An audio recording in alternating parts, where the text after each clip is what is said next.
First, we will talk about Renaissance art. Then, we will discuss Middle Ages art and Mies by Duccio. Renaissance art had a more profound influence and impact on art than the Middle Ages art because it introduced perspective, focused on humanism, and produced iconic masterpieces, such as the School of Athens and the Mona Lisa. The School of Athens is a fresco painted in between 1509 and 1511. It was painted by Raffaello, better known as Raphael in English. The painting depicts a multitude of scholars, all sharing their knowledge. In the center is Plato and Aristotle, and surrounding them are many scholars and students. The painting includes many different scholars other than Plato and Aristotle, such as Socrates, Pythagoras, and Ptolemy.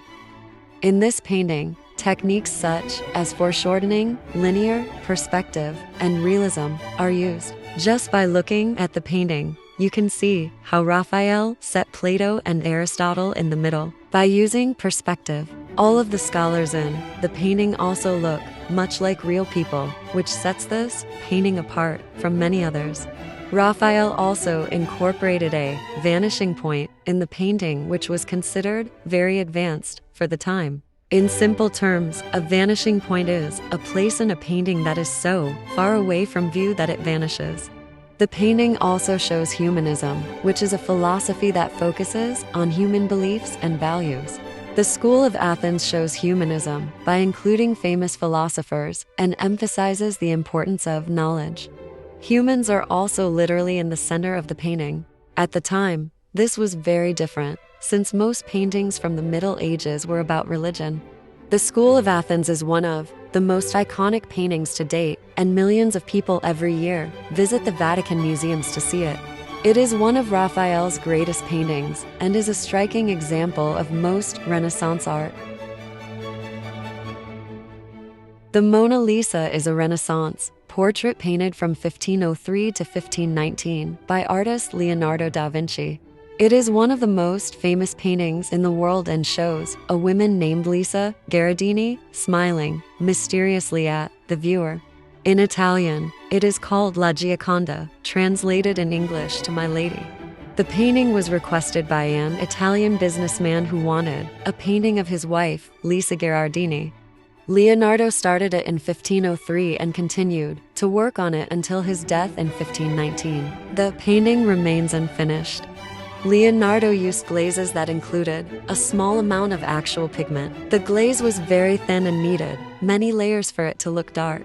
The glazes helped to create a smoky effect on the painting. Leonardo also used tiny, light brush strokes that looked almost invisible. He also used a classic pyramid-shaped composition that was newly introduced during the Renaissance. The composition provides stability and directs the viewer to the face of the portrait. At the time, this was a groundbreaking technique. Mona Lisa's pose was also groundbreaking at the time because most paintings were stiff and lifeless. A technique called aerial perspective is also used in this painting, which was invented by Leonardo himself. Aerial perspective is the technique of painting objects more blurred and less detailed as the object goes farther away from the subject. Currently, the Mona Lisa is located in the Louvre in France. It is viewed by thousands each day, and its impacts have changed art forever. Mies by Duccio is an altarpiece painted in between 1308 to 1311. It is a very famous Middle Ages altarpiece currently located in the Siena Cathedral, Italy. The biggest figure in the painting is the Virgin Mary holding baby Jesus. She is surrounded by many Christian saints and prophets.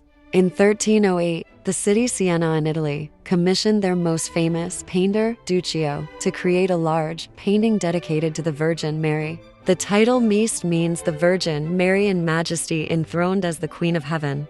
The full altarpiece also includes many panels surrounding the painting that depict scenes in Mary's life. Just by looking at the painting, you can see the lack of perspective used in the painting. Each person is the same size, which makes the painting look more 2D. Baby Jesus's face is the same size as the Christian prophets and the angels. The painting does not incorporate humanism, which makes sense due to most paintings in the Middle Ages being primarily about religion. You can also see the stylized design of people during that time, which was present in most paintings. Mise by Duccio is a Middle Ages altarpiece, and though it incorporates religious significance, it lacks in using perspective and incorporating humanism. Circling back to my thesis statement, Renaissance art had more of an influence on art compared to the Middle Ages' art due to many reasons. Firstly, most Middle Ages paintings did not include perspective, like the Mise by Duccio, which caused most paintings of that time to lack depth. Renaissance paintings had depth and perspective, and were very advanced for their time. They are also much more widely known compared to the Middle Ages' paintings. Perspective is still used widely today. Renaissance paintings also incorporated humanism, which was uncommon during the Middle Ages. Most paintings in the Middle Ages were painted for a religious reason. To restate, humanism is a philosophical stance where people focus on the individual.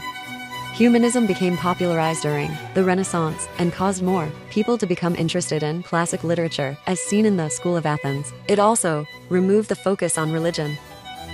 Humanism heavily influenced Renaissance art and literature.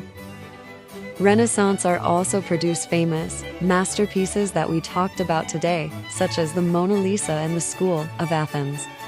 Art is a beautiful reminder that creativity, beauty, and imagination will forever find ways to flourish. Renaissance paintings has shifted the perspective of art, and its impact has changed lives.